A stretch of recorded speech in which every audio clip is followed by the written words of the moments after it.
যে একটা ল্যাম্বরগিনি গাড়ির উদাহরণ দিই, 7.5 কোটি টাকা একটা গাড়ির দাম কি দিয়ে নেয় এরা? 4টা চাকার ইঞ্জিনই তো ভাই।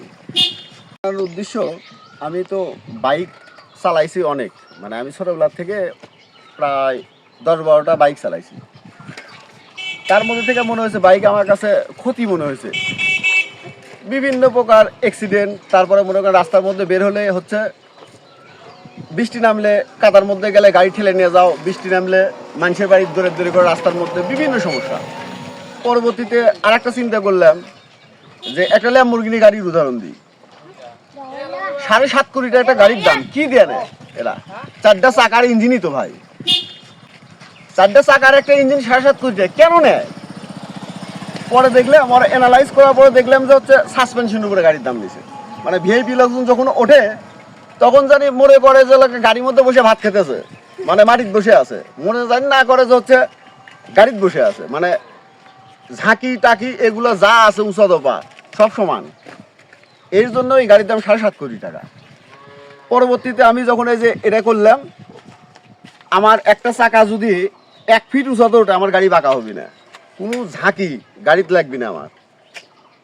এটা হচ্ছে এই গাড়ির জন্যে আমার জন্য পারফেক্ট একটা গাড়ি মনে হয়েছে। আর আমি বিভিন্ন কারও চালাইছি, আর কারে অনেক খরচা, অনেক টাকা দাম, এগুলো আমার চলবো না। আমরা গ্রামের মানুষ, বুঝছেন বিষয়টা। পরবর্তীতে এই সিদ্ধান্ত নিলে ফ্যামিলিটাও সেভ আছে।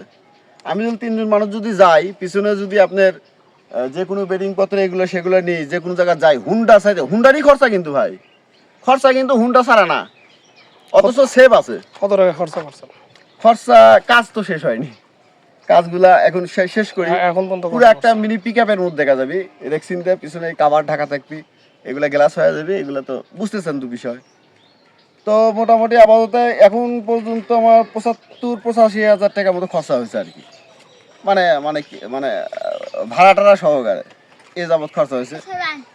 তো আশা করি যে হচ্ছে আমি এই গাড়িটার গেট আপ করবো মোটামুটি ভালো, এবং মানুষের জন্য সর্বোচ্চ ভালো কিছু হবে।